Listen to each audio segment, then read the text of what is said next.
তুমি প্রভু সবার মহান, গাই মোরা তোমারি গুণগান। তুমি প্রভু সবার মহান, গাই মোরা তোমারি গুণগান। আল্লাহ রাব্বুল আমিন বলেন সুম্মা খালাকনান নুতফাতা আলাকা। বান্দারে শুকরাণু এবং ডিম্বাণু এই নুতফাকে আমি যখন মাতৃগর্ভে জায়গা দিলাম, মহিলাদের জরায়ুর ভিতরে আমি জায়গা করে দিলাম, ফাখালাকনাল আলাকাতা মুদগা।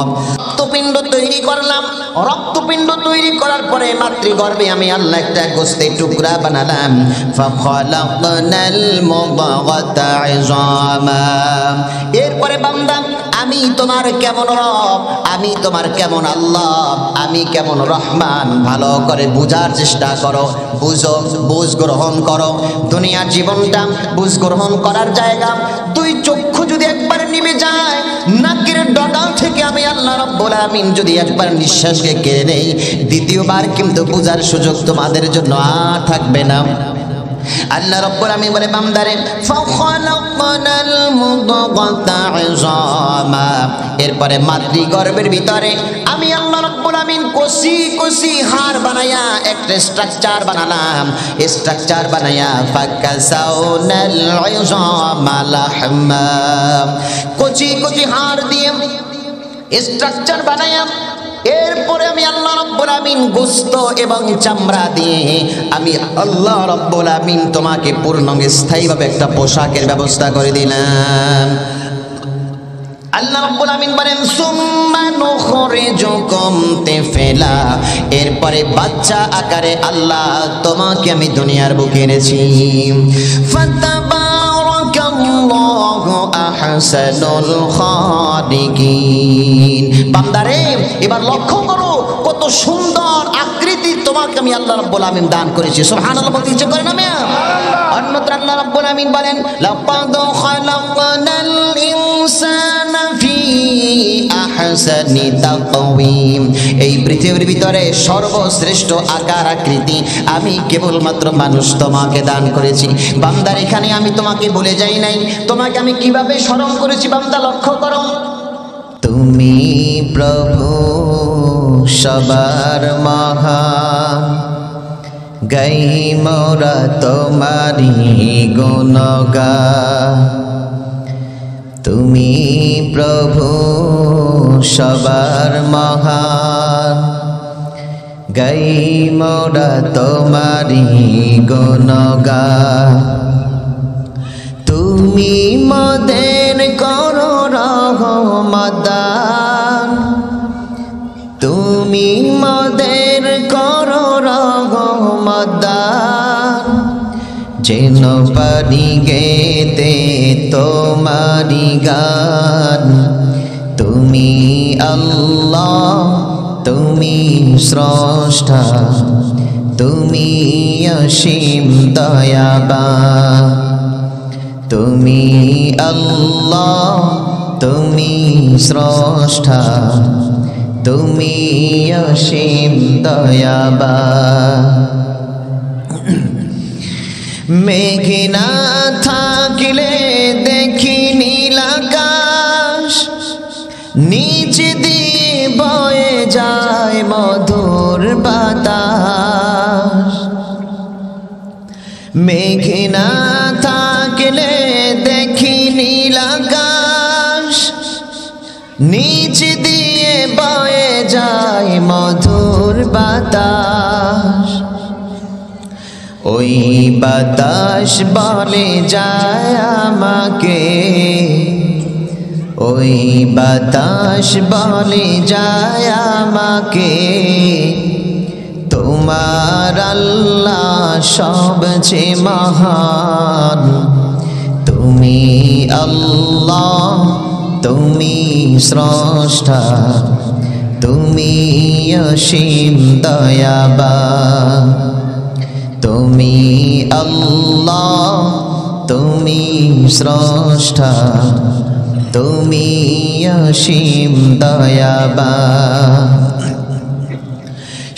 সূর্য আলো দেয় পৃথিবীতে, তাপে মাঠ থাকে শুকাতে।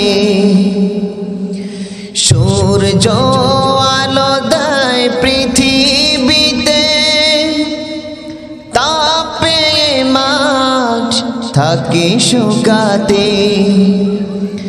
এতে আমি মুগ্ধ হয়ে, এতে আমি মুগ্ধ হয়ে লিখি আমি তোমারি গান।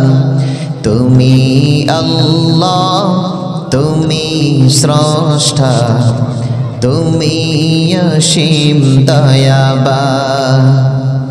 তুমি আল্লাহ, তুমি স্রষ্টা, তুমি অসীম দয়াবান। সকাল বেলা সূর্য যখন পূর্বাকাশে হাসে, তোমার মহিমায় আসে ভেসে ফুটে। সকাল বেলা সূর্য যখন পূর্বাকাশে হাসে, তোমার মহিমা ফুটে আসে ভেসে। শিশির ভরা মাঠ দেখে, শিশির ভরা মাঠ দেখে, তুমি স্রষ্টা বলে দেয় মন। তুমি আল্লাহ, তুমি স্রষ্টা, তুমি অসীম দয়াবান। সবাই বলি আলহামদুলিল্লাহ। সঙ্গীত আকারে এতক্ষণ পর্যন্ত প্রশংসা করলাম কার? আওয়াজ দেন, কার প্রশংসা করলাম? আল্লাহর প্রশংসা আদায় করলাম। এগুলো সব কার সৃষ্টি? আল্লাহর সৃষ্টি। তো যে আল্লাহ সুবহানাহু ওয়া তাআলা 16 জানুয়ারি 2025 কালিকাপুর আল মদিনা জামে মসজিদ ঈদগাহ মাঠ প্রাঙ্গণ, রাজমাথা চাঁদপাশা, বাবুগঞ্জ, বরিশাল কর্তৃক আয়োজিত মাহফিলের সর্বশেষ অধিবেশনে জনাব নূর মোহাম্মদ, সাবেক প্রধান শিক্ষক, বাবুগঞ্জ পাইলট সরকারি মাধ্যমিক বিদ্যালয় এর সভাপতিত্বে যে আল্লাহ সুবহানাহু ওয়া তাআলা আপনাদেরকে এবং আমাকে এখানে এসে বসার তৌফিক দান করেছেন, এজন্য শুকরিয়া আদায় করি আলহামদুলিল্লাহ। আজকে এই তাফসীরুল কোরআন মাহফিলের আয়োজক হচ্ছেন সামাজিক উন্নয়নমূলক একটি অন্যতম সকলের সুপরিচিত সংগঠন নূর মোহাম্মদ ফাউন্ডেশন কর্তৃক আজকে এই মাহফিল আয়োজন। সকলে বলি আলহামদুলিল্লাহ। এতে আপনারা খুশি না বেজার? এই যে নূর মোহাম্মদ ফাউন্ডেশন কর্তৃক ওই এলাকাবাসীর সহযোগিতায় যে তাফসীরুল কোরআন মাহফিলের আয়োজন করা হয়েছে, এতে খুশি হয়েছেন কে? কথা বলেন, কে খুশি হয়েছেন? আলহামদুলিল্লাহ। সবাই আমরা খুশি তো? প্রতি বছর এই নূর মোহাম্মদ ফাউন্ডেশন কর্তৃক এরকম একটি তাফসীরুল কোরআন মাহফিলের আয়োজন করা হোক, এটা কি আমরা সবাই চাই? এটাই প্রথম মাহফিল না? আমরা কে কে চাই একটু হাত উঁচু করে দেখাই। নারায়ে তাকবীর, লিল্লাহি তাকবীর, আল্লাহু আকবার। আল্লাহ রাব্বুল আলামিন মাহফিলকে কবুল করুন। যারা উদ্যোগ গ্রহণ করেছেন সকল উদ্যোক্তাদের আল্লাহ রাব্বুল আলামিন কবুল করেন। আসুন আলোচনা বৃদ্ধি না করে সরাসরি কোরআনুল কারীমের আলোচনায় চলে যাই। আজ আপনাদের সামনে যেখান থেকে আমি আলোচনা পেশ করব, সকলের পরিচিত একটা সূরা, সূরাতুর রহমান। এই সূরা সম্পর্কে আমরা শুনলে বুঝতে পারবো যে আল্লাহ সুবহানাহু ওয়া তাআলা কত সুন্দর সুন্দর কথা এখানে বলে দিয়েছেন। সূরাতুর রহমান কোরআনুল কারীমের 55তম একটি সূরা। এই সূরার ভিতরে বিশেষ একটি আয়াত, 31টি বার আল্লাহ রাব্বুল আলামিন স্থান দিয়েছেন। সেই আয়াতটির নাম কি? ফাবি আইয়ি আলাই রাব্বিকুমা তুকাদ্দিবান। আয়াতটির নাম কি বলুন? ফাবি আইয়ি আলাই রাব্বিকুমা তুকাদ্দিবান। যে বান্দা, তোমরা আমার নিয়ামত সমূহকে কিভাবে অস্বীকার করবে, অকৃতজ্ঞ হবে? কোন নিয়ামতটা তোমাকে আমি দান করি নাই? এই নিয়ামত সমূহ সম্পর্কে আল্লাহ সুবহানাহু ওয়া তাআলা সূরাতুর রহমানে যথেষ্ট আলোচনা পেশ করেছেন। এটা চালু না, এই বক্সে একটু আওয়াজ কম আসতেছে, মানে মিউজিক পাচ্ছি না, সামান্য একটু মিউজিক দেন। আর এইটু একটু আওয়াজ কম আসে বাম পাশে।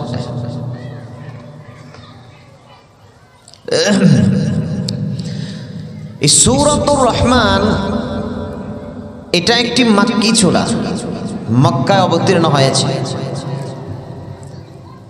আসুন আমরা এই সূরা তেলাওয়াত করে নিই। আউযু বিল্লাহি মিনাশ শাইতানির রাজীম। বিসমিল্লাহির রাহমানির রাহিম। আর-রাহমানু আল্লামাল কুরআন খলাকাল ইনসানা আল্লামাহুল বায়ান। الشمس والقمر بحسبان والنجم والشجر يسجدان صدق الله مولانا العظيم। আর-রহমান পরম করুণাময় আল্লাহ, পরম করুণাময় দয়াময়। এই রহমান বলতে এখানে কাকে বোঝানো হয়েছে? আওয়াজ দেন, কাকে বোঝানো হয়েছে? আপনারা রেসপন্সটা একটু ভালো করে দেবেন। আপনাদের রেসপন্সের উপর, আপনাদের আওয়াজের উপর বক্তার বক্তব্য নির্ভর করবে। আপনারা যেরকম উচ্চ আওয়াজ দেবেন, বক্তাও সেরকম মনের আনন্দে মন খুলে কথা বলবে, যে বুঝবে যে আমার শ্রোতাগণ আমার কথা বুঝতেছে। সুতরাং আমরা সজাগ দৃষ্টি রেখে যখন একটু আওয়াজ দেওয়ার প্রয়োজন হবে আওয়াজ দিতে রাজি আছি তো? লিল্লাহি তাকবীর, লিল্লাহি তাকবীর। আর-রহমান এই সূরাটি তখন নাজিল হয়, এর পূর্বের সূরা সূরা কমার।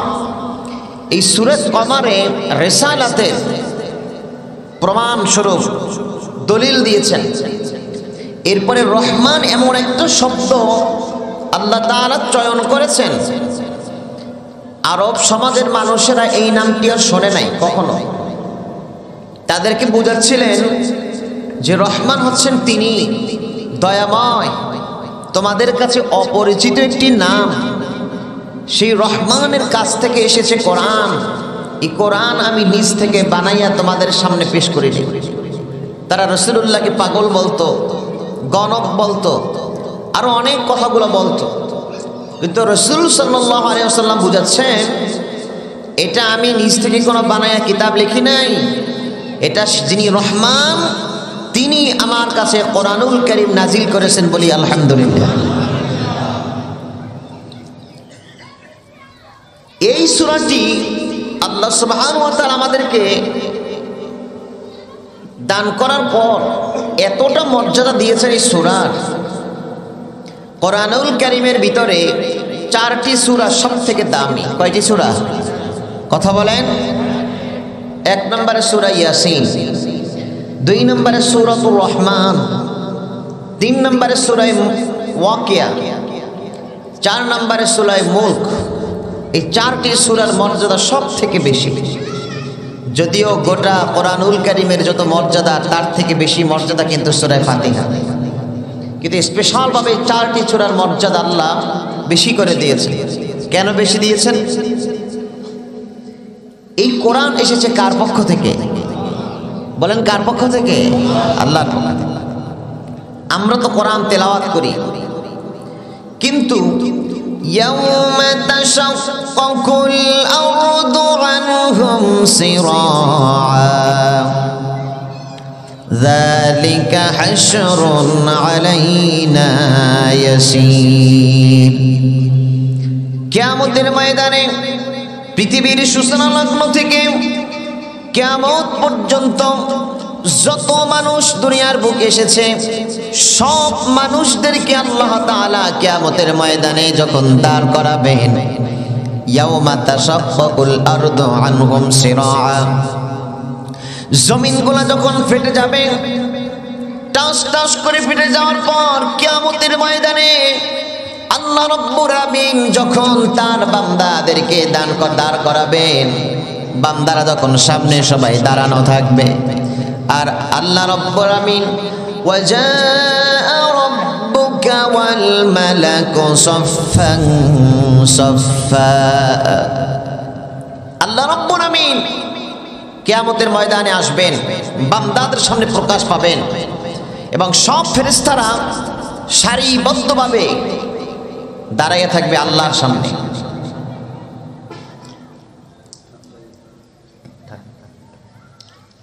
এমত অবস্থায় আল্লাহ রাব্বুল আমিন বলবেন, বান্দারে তোমাদেরকে আমি আসমান থেকে 104 খানা কিতাব তোমাদেরকে আমি নাজিল করেছিলাম, তার মধ্য থেকে সবথেকে দামি গ্রন্থ দিয়েছিলাম কোরআনুল কারীম।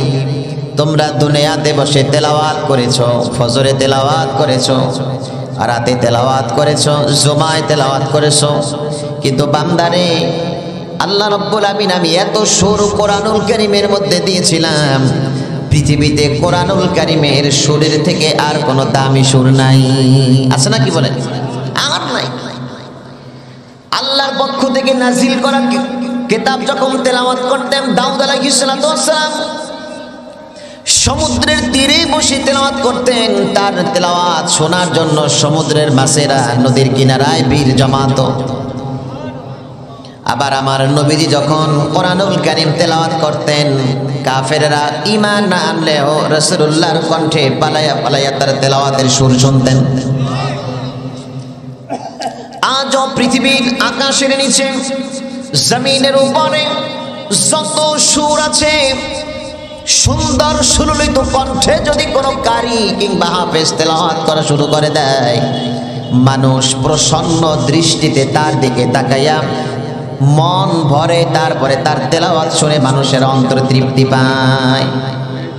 মানুষের তেলাওয়াতে যদি এত সুন্দর সুর হতে পারে, মানুষ আকৃষ্ট হয়ে যেতে পারে যে আল্লাহ রাব্বুল আমিনের পক্ষ থেকে নাজিল হয়েছে কোরআন, আর যিনি সুরের সুরকার, যিনি সুরের সৃজনকর্তা, তিনি কিয়ামতের ময়দানে বান্দাদেরকে বলবেন, বান্দারে তোমরা দুনিয়াতে বসে অনেক তেলাওয়াত করেছো, কিন্তু কিয়ামতের ময়দানে আজ একটা সূরা আমি আল্লাহ নিজে তোমাদেরকে তেলাওয়াত করে শোনাবো। সুবহানাল্লাহ, একটা সূরা তেলাওয়াত করে আমাদেরকে শোনাবেন। কে শোনাবেন? কথা বলেন কে? আল্লাহ। আল্লাহ নামটি বলতে কি আমাদের লজ্জা হচ্ছে? আরে মেয়ে চিৎকার দিয়ে বলেন কে? আল্লাহ। আল্লাহ আমাদেরকে শোনাবেন। এখন তো আমরা তেলাওয়াত করি আর রহমান, দয়াময়, কিন্তু আল্লাহ রাব্বুল আমিন বলবেন, বান্দারে তোমরা তামাম জিন্দেগি রহমান রহমান রহমান বলে আওয়াজ দিয়েছো, রহমানকে কখনো তোমরা দেখতে পাও নাই, কিন্তু কিয়ামতে আমি আর রহমান তেলাওয়াত করব না। কিয়ামতের ময়দানে আমি যখন তোমাদেরকে তেলাওয়াত করে শোনাবো, তখন বলবো আনার রহমান, আমি হচ্ছে সেই রহমান। আল্লাহু আকবার। আল্লাহ বলবেন আমি হচ্ছে সেই রহমান। আল্লাহ নিজে তেলাওয়াত করে শোনাবেন। পৃথিবীতে একজন বক্তার সুর যদি সুন্দর হয়, একজন শিল্পীর সুর যদি সুন্দর হয়, তার তেলাওয়াত শোনার জন্য মানুষেরা পাগলের মতো হয়ে যায়, কিন্তু আল্লাহ রাব্বুল আমিন নিজ কুদরতি কণ্ঠ দিয়ে বান্দাদেরকে তেলাওয়াত করে করে কোরআনুল কারীম শোনাবেন। আল্লাহ বলবেন আনার রহমানু আল্লামাল কুরআনা খালাকাল ইনসানা আল্লামাহুল বায়ান। আল্লাহ বলেন আমি সেই রহমান। আল্লাহর অসংখ্য সিফাতের নাম আছে, তার ভিতরে 3টি নাম হচ্ছে সব থেকে দামি। কয়টা নাম? কথা বলেন কয়টি? 3টি। আমি কিন্তু গতানুগতিক কোনো কিস্সা কাহিনী বলার বক্তা আমি না, একটু মনোযোগ দিয়ে শুনতে হবে। অসংখ্য নামের ভিতরে তিনটি নাম হচ্ছে প্রধান। এক নম্বরে হচ্ছে আল্লাহ, এক নম্বরে কি আল্লাহ, দুই নম্বরে রহমান, তিন নম্বর হচ্ছে রহিম। যেরকম তাসমিয়ার ভিতরে আল্লাহ বলেছেন বিসমিল্লাহির রহমানির রহিম, পড়েন সবাই বিসমিল্লাহির রহমানির রহিম। এখানে আল্লাহ কয়টা নাম দিয়েছেন? তিনটি নাম। আল্লাহ হচ্ছে তার মূল নাম, এরপর রহমান এবং রহিম এই দুটি নাম হচ্ছে তার সিফাতি নাম। এই পৃথিবীতে মুমিন বেঈমান, মুসলিম অমুসলিম, নামাজি বেনামাজি, হালালওয়ালা হারামওয়ালা, দিনদার বেদিন, পরহেজগার এবং গুনাহগার, নেককার এবং বদকার, যেই কোয়ালিটির মানুষ হোক না কেন, মুসলমান হোক আর কাফের হোক, ইমাম হোক আর মুসল্লি হোক, পৃথিবীতে যত মাখলুক আছে সমস্ত মাখলুকের সকল রিজিকের যিনি ব্যবস্থা করে দেন সেটা হচ্ছে রহমান নামের ইজ্জতের কারণে আল্লাহ গোটা মাখলুককে খাবার দেন। সমানভাবে রিজিক বন্টন করেন আল্লাহ রাব্বুল আলামিন, সমানভাবে রিজিক দেন। এই রহমান নামের উসিলায় যিনি মুসলমান তাকেও আল্লাহ রিজিক দেন, সুস্থতার নিয়ামত দেন, আবার অমুসলিম তাকেও আল্লাহ সব কিছু নিয়ামত দান করেন। যেরকম দেখেন হাদিস শরীফে রাসূলুল্লাহ বলেছেন তাকুদু খিমাসান ওয়া তারুহু বিতানা, দুনিয়ার সমস্ত মাখলুকেরা সকালবেলা অর্থাৎ ক্ষুধার্ত যখন হয়ে যায় খালি পেটে বাসা থেকে আল্লাহ রাব্বুল আলামিনের উপর তাওয়াক্কুল করে বাসা থেকে বের হয়ে যায়। আল্লাহ বলেন তাকুদু খিমাসান ওয়া তারুহু বিতানা, রাসূলুল্লাহ বলেন আবার ভরা পেট করে বাসায় ফিরিয়ে দেন যিনি, তিনি হচ্ছেন রহমান। এজন্য অমুসলিমের পুকুরেও যেরকম মাছ হয় মুসলমানের জমিতেও সে একই রকম ফসল হয়, হয় কিনা বলেন? কোনো পার্থক্য রাখেন না, সমানভাবে বন্টন করেন রহমান নামের উসিলায়, কাউকে কম বেশি করেন। কিন্তু আল্লাহ রাব্বুল আলামিন স্পেশাল ভাবে একটা নাম রেখেছেন, যেই নামটার নাম হচ্ছে রহিম। বলেন কি নাম? আবার বলেন কি নাম? আমরা এই রহিম নাম জানি না, কিন্তু সন্তানদের যখন নাম রাখতে যাই তখন নাট বল্টু স্ক্রু টায়ার টিউব নাম রাখতে পারি, ঠিক কিনা কথা বলেন?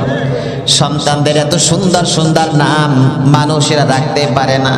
আব্দুর রহমান কত সুন্দর নাম। রাসূলুল্লাহ বলেছেন আকাশের নিচে জমিনের উপরে সব থেকে আল্লাহর নিকট দুইটা নাম প্রিয়, একটা হচ্ছে আব্দুর রহমান আর একটা হচ্ছে আব্দুল্লাহ। দুটি নাম হচ্ছে সবচেয়ে দামি নাম। কিয়ামতের ময়দানে আল্লাহ যখন নবীকে ডাক দেবেন ইউসুফ দাঁড়াও, যখন বলবেন ইব্রাহিম দাঁড়াও, যখন বলবেন জাকারিয়া নবী তুমি দাঁড়াও, তখন এই জাকারিয়া নামে যত মানুষ থাকবে সব দাঁড়াইয়া যাবে, সুবহানাল্লাহ। ঈসা নামে যত মানুষের নাম থাকবে সব দাঁড়াইয়া যাবে। আবার ইউনুস নামে যত মানুষের নাম থাকবে সব দাঁড়াইয়া যাবে।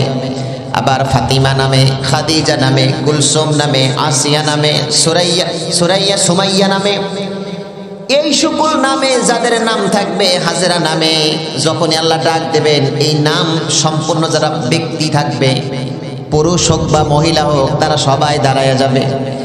আল্লাহ রাব্বুল আমিন বলবেন এতগুলা বান্দা কেন দাঁড়িয়েছো? আমি তো কেবলমাত্র আমার নবী ইব্রাহিমকে ডাক দিয়েছি, হাজার হাজার ইব্রাহিমকে তো আমি দাঁড়াতে বলি নাই। আল্লাহ রাব্বুল আমিনের কাছে বান্দারা বলবে রব্বুল আলামিন আপনি তো আপনার নবীকে নির্দিষ্ট করে বলেন নাই যে আমার নবী ইব্রাহিম তুমি দাঁড়াও, ইব্রাহিমের কথা বলেছেন বিদায় আমরা সব দাঁড়াইয়া গিয়েছি। আল্লাহ বলবেন যাও, যেহেতু আমার নবীর নামের সঙ্গে তোমাদের নাম মিলে গিয়েছে আর আমার ইব্রাহিম খলিলুল্লাহকে ডাক দেওয়ার সঙ্গে সঙ্গে যখন তোমরাও দাঁড়ায় গিয়েছো, এই নামের ইজ্জতে তোমাদেরকেও মাফ করে দিলাম। যাও, এই নামের কর্তা যিনি ইব্রাহিম তিনি যেখানে যাবেন তোমরা সেখানে চলে যাও। ফাতিমা নামে জান্নাতি মহিলাদের সর্দারনী যিনি হবেন, ফাতিমা রাদিয়াল্লাহু তাআলা আনহা যখন দাঁড়াবেন, তাকে যখন আল্লাহ ডাক দিবেন ফাতিমা নামে যত মেয়ে থাকবে, আবার মুসলমানদের মহিলাদের ভিতরে প্রথম শহীদ যিনি হয়েছেন তিনি যখন দাঁড়াইয়া যাবেন সুমাইয়া নামে, এই নামে যত মহিলা থাকবে সব দাঁড়াইয়া যাবে। আল্লাহ বলবেন দেখো আমি আমার অন্তর হচ্ছে সব থেকে বড় বান্দার জন্য মুক্ত করে দেওয়া হয়েছে, এই নামের গুণের কারণে তোমরাও যখন দাঁড়ায় গেছো যাও আমি তোমাদেরকেও ফাতিমা সুমাইয়ার সঙ্গে ওই স্থানে জায়গা করে দিলাম। এই নামগুলো খুব সুন্দর সুন্দর নাম। আর মানুষেরা সন্তানদের নাম রাখে নাট বল্টু, সান্টু, পিন্টুল, বল্টু, কি নাম রাখে কিনা কথা বলে, কত নিকৃষ্ট মানের নাম এগুলা রাখে।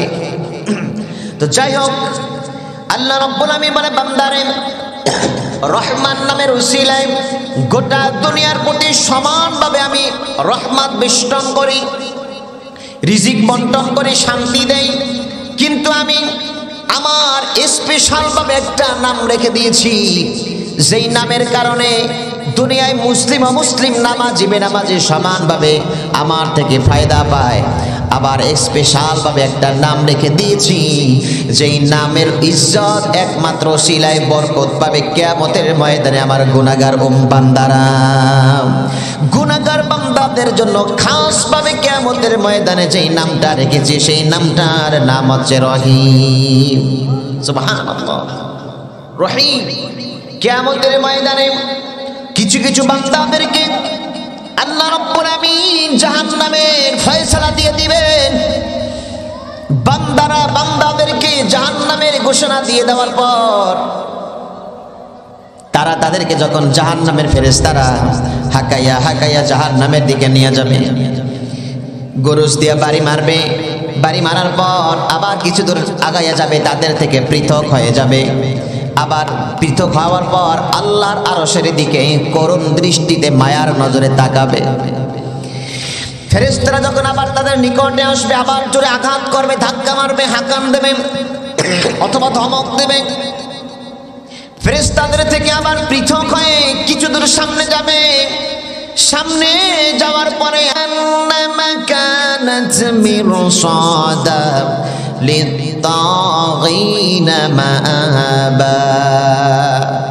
প্রত্যেকটা মানুষের জন্য জাহান্নাম অবধারিত, আমলের মাধ্যমে সে জান্নাতে হবে অথবা আমলের মাধ্যমে সে জাহান্নামকে আপন করে নেবে। তুমি কি এটা জানতে না? বান্দা তখন নিরুপায় হয়ে যাবে, বান্দা তখন নিরুপায় হয়ে যাবে। বান্দা বলবে রব্বুল আমিন আমরা জানতাম যে হ্যাঁ গুনাহগার হলে তাদের জন্য জাহান্নাম রাখা হয়েছে, কিন্তু গুনাহ একটু বেশি হয়ে গিয়েছে বিধায় আমরা জাহান্নামী। আল্লাহ বলবে বান্দারে তাহলে তোরা তো জাহান্নামের হুকুম প্রাপ্ত আসামি হয়ে গিয়েছো, কিন্তু বারবার কেন আমার দিকে মায়ার নজরে তাকাও? বান্দারা তখন চিৎকার দিয়ে বলবে রব্বুল আমিন আপনার দিকে আমরা মায়ার নজরে তাকাই এজন্য যে আমরা জানতাম আপনার একটা নাম আছে রহিম। দেখি রহিম নামের উসিলায় আর একটা নাম আছে গফফার, আপনার নাম আছে গফুর। এই নামের ওসিলা দিয়ে একটু আপনার দিকে তাকাই, দেখি আমাদের প্রতি আপনার একটু মায়া হয় কিনা।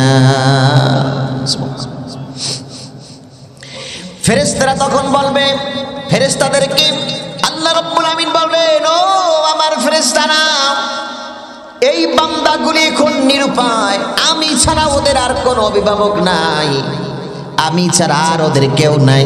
আছে নাকি বলেন কিয়ামতের ময়দানে? পিছনের বাইরে বলেন আছে কেউ? আর কেউ নাই। আল্লাহ বলবেন ও আমার ফেরেশতারা আমারই তো বান্দা, আমি তো এগুলোকে বানিয়েছি, আমি ছাড়া ওদেরকে আযাব থেকে কেউ রক্ষা করতে পারবে না, বিপদ থেকে কেউ বাঁচাতে পারবে না। বান্দা যখন বিপদগ্রস্ত হয়ে যায়, এই বিপদের সময় বান্দার মনের ভিতরে কার নাম আগে চলে আসে? কথা বলেন কার নাম? একা একা রাস্তায় চলার সময় যদি বিপদগ্রস্ত হয়ে যায়, সর্বপ্রথম বান্দার মনের ভিতরে যার নামটা জিহ্বায় উচ্চারিত হয় তার নামটাই হচ্ছে আল্লাহ। কিন্তু সুখের সময় মানুষ সে আল্লাহকে ভুলে যায়, যায় কিনা বলেন? কিন্তু দুঃখের সময় ঠিক সেই আল্লাহ কি মানুষ আহ্বান করে।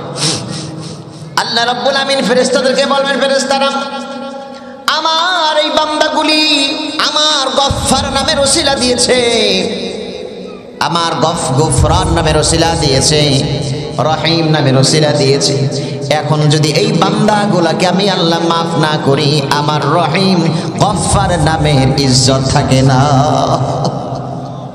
আল্লাহ বলবেন এখন যদি আমি আমার এই বান্দাগুলোকে মাফ না করে দেই, তাহলে আমার গফফার নামের ইজ্জত থাকে না, রহিম নামের ইজ্জত থাকে না।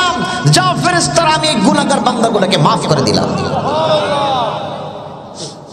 এইভাবে স্পেশাল ভাবে আল্লাহ রাব্বুল আলামিন গুনাহগার বান্দাদের জন্য রহমান রহিম নামটা স্পেশাল করে দিয়েছেন, যে বান্দারে যাও, তোমাদের জন্য আমি নামটাকে স্পেশাল করে দিলাম।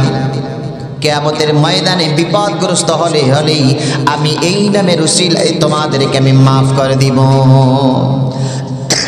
আলোচনা কি আপনাদের কষ্ট হচ্ছে বুঝতে? তো আমার কাছে খবর এসেছে, রাস্তা অনেক মানুষ ঘোরাফেরা করতেছেন, এইরকম একটা মাজলিসেও যদি উপস্থিত না হতে পারেন, এই মার্কা মানুষগুলো মারা গেলে মানুষ তার আসলে জানাজা দিতে চায় না। দেখবেন কিছু কিছু মানুষ মারা গেলে তার জানাজা দিতে চায় না। কেন চায় না জানেন? এরকম একটা দামি মাজলিস এবং সর্বশেষ অধিবেশন, এর দ্বিতীয় বক্তা যদি হতো তাও একটা বুঝতাম, আমি শেষ বক্তা। এই শেষ অধিবেশন, এখনো যদি তোমার রাস্তায় আড্ডা দেওয়ার মানসিকতা থাকে, ওই ঝালমুড়ি ফুচকা হাবিজবি খাওয়ার ইচ্ছা বাসনা থাকে, তোমার মতো পোড়াতপাল বদনসিব এই সমাজের ভিতর আর নাই, ঠিক কিনা? সুতরাং আমি একজন এলাকার মেহমান, আপনাদের কাছে আমি বিনীত অনুরোধ জানাবো, রাস্তায় অসংখ্য মানুষ এখনো হাঁটাচলা করতেছেন, দোকানপাটে আছেন, অনুরোধ, রাত অনেক হয়েছে, আপনারা এখন প্যান্ডেলের ভিতরে চলে আসুন। এখানে হাজার হাজার মানুষ যদি প্যান্ডেলের ভিতরে উপস্থিত থাকতে পারে, আপনারা কয়েকশত মানুষ কেন আসতে পারবেন না? এগুলো হচ্ছে তাকদীর, এগুলো হচ্ছে হেদায়েত। যেরকম দেখেন আল্লাহ রাসূল সাল্লাল্লাহু আলাইহি ওয়াসাল্লাম তামাম জিন্দেগি চাচা আবু তালিবকে চেষ্টা করলেন ঈমান আনার জন্য। চেষ্টা করতে করতে মৃত্যুর সময় বললেন, চাচাজি আমার কানে একটি বার আপনি বলেন যে লা ইলাহা ইল্লাল্লাহু মুহাম্মাদুর রাসূলুল্লাহ। চাচাজি আপনি একটি বার বলুন, আপনাকে আমি কিয়ামতে নাজাত সুপারিশ করব আল্লাহর কাছে নাজাত দেওয়ার জন্য। কিন্তু আবু তালিব বিশ্বের শ্রেষ্ঠ মহামানবকে যিনি বুকে রেখে তিল তিল করে মানুষ করেছিলেন, তার নসিবে হেদায়েত জুটে নাই। জুটেছিল নাকি? আবার ইয়ামিন দেশে বসবাস করেছিল, ওয়াসকুরুনি নামে একজন আল্লাহর পাগল ছিলেন, নবীর পাগল ছিলেন, যে নবীজিকে সচক্ষে কোনোদিন দেখে নাই, কিন্তু ঈমান নিয়ে তারপরে দুনিয়া থেকে বিদায় হয়েছে। মৃত্যুর আগে রাসূলুল্লাহ বলে গিয়েছেন, ওমর রে, ইয়ামেন দেশে ওয়াসকুরুনি নামে এমন একজন আমার পাগল আছে, যিনি আমাকে দেখার জন্য হাজারো চেষ্টা করেছিলেন, কিন্তু তার বাসায় বৃদ্ধা মা থাকার কারণে আসতে পারে নাই। আমি দুনিয়া থেকে বিদায় নেওয়ার পর ওমর, যদিও কখনো তোমার সঙ্গে ওয়াসকুরুনি নামক ব্যক্তির সঙ্গে তোমার দেখা হয়, তুমি তার থেকে বরকতের জন্য মা তার থেকে দোয়া নেবা। ওমরকে বলেছেন, ওমর তুমি তার থেকে দোয়া নেবা। কত বড় মর্যাদা আল্লাহ দিয়ে দিয়েছেন। দূর দূরান্ত থেকে মানুষের এখানে এসেছে, এরপরেও যদি কিছু রাস্তায় হতভাগা লোক, হতভাগ্য মানুষ থাকেন, আমি মনে করব তার কপালটা ফাটা কপাল, কখনো জোড়া লাগার কপাল না। এবার দেখেন কিয়ামতের ময়দানে আল্লাহ যখন রহিম নামের ইজ্জতে মাফ করে দিবেন বান্দাদেরকে, এক শ্রেণীর মানুষদেরকে আল্লাহ রাব্বুল আমিন মাফ করার কোনো সুযোগই রাখবেন না। ومن أعرض عن ذكري فإن له معيشة ضنكا ونحشره يوم القيامة أعمى। আল্লাহ রাব্বুল আমিন বলেন, কে যারা দুনিয়ার জীবনে বসে আমি আল্লাহর স্মরণ থেকে বিমুখ হয়ে গিয়েছে, মুখ ফিরিয়ে নিয়েছে, আল্লাহ শরম থেকে বেমালুম হয়ে গিয়েছে, ফাইন্না লাহু মাঈশাতান দানকা, আমি তাদের দুনিয়ার জীবনটাকে সংকীর্ণ করে দেই। যারা আল্লাহকে ভুলে যায়, আল্লাহর ইবাদত ভুলে যায়, কোরআন তেলাওয়াত ভুলে যায়। কোরআনুল কারীম প্রত্যেকটা ঘরের ভিতরে আছে, কিন্তু তেলাওয়াত করা হয় না। কাপড় দিয়ে আবৃত করে ঘরের কোনায় রেখে দেওয়া হয়, কিন্তু কোরআনুল কারীম তেলাওয়াত করা হয় না। রমজানুল মোবারক আসলে পরে সামান্য একটু তেলাওয়াত করা হয়। সন্তান কোরআনুল কারীম তেলাওয়াত করতে পারে না, পিতামাতার কোনো ব্যথা নাই, বেদনা নাই, ভাবনা নাই, কিন্তু বাংলা, ইংরেজি, অঙ্ক শিক্ষা করতে না পারলে পিতামাতা পাগলের মতো হয়ে যায়। কিন্তু আল্লাহর পক্ষ থেকে নাজিল করা কোরআন যে সন্তান শিখতে পারে নাই, তেলাওয়াত করতে পারে না, এই জন্য পিতামাতার কোনো ভাবনা নাই, দুঃখ নাই। আল্লাহ রাব্বুল আমিন বলেন, যে সকল মানুষেরা দুনিয়ার জীবনে বসে আমি আল্লাহ রাব্বুল আমিনকে ভুলে যাবে, فَإِنَّ لَهُ مَعِيشَةً ضَنكًا, দুনিয়ার জীবনটাকে আমি তাদের জন্য সংকীর্ণ করে দেব, ছোট। অর্থাৎ মনের মাঝে কোনো তৃপ্তি তারা পাবে না। আমরা একটু সামনে আগায় বসে, পিছনে বাইরে দাঁড়িয়ে আছে, বসবে আর জিকির করি লা ইলাহা ইল্লাল্লাহ। ভাই একটু সামনে আগায়, আমরা পিছনে অনেক মানুষ জমা হয়ে গিয়েছে। আলহামদুলিল্লাহ, আমাদের আজকের মাহফিলের এই বিশাল প্যান্ডেল জনসমুদ্রে পরিণত হয়েছে, বলিন আলহামদুলিল্লাহ। অসংখ্য মানুষ হয়েছে, আমরা একটু জায়গা করে দিই, সামনে আগাই ভাই, একটু সামনে আগিয়ে বসি। আল্লাহ রাব্বুল আমিন বলেন, চুপ থাকুন, আওয়াজ দিবেন না, আর আপনারা কোরআনের আলোচনা শুনুন। সামনে আগান, সামনে এগিয়ে বসুন আর কোরআনের আলোচনা শুনুন, কথা না বলি। আল্লাহ রাব্বুল আমিন বলেন, ফাইন্না লাহু মাঈশাতান দানকা, আমি মানুষের দুনিয়ার জীবনটাকে সংকীর্ণ করে দেব, তারা কোনো বরকত পাবে না। দেখবেন যারা পাঁচ ওয়াক্ত নামাজি, যারা রোজাদার, যারা আমলওয়ালা, যারা ফজরের নামাজি, ইনকাম যদি কম হয় তার ভিতরে বরকত দিলে দেন কে? আর যারা নামাজ আদায় করতে পারে না, সময়ের অভাবে, কর্মব্যস্ততায়, ব্যবসার ব্যস্ততায়, দুনিয়ার ভাবনার কারণে তারা যত টাকা ইনকাম করুক না কেন, আল্লাহ রাব্বুল আলামিন তাদের পরিবার সুদ্ধা তাদের অন্তরে কোনো তৃপ্তি দেয় না, কখনো তৃপ্তি পায় না তারা।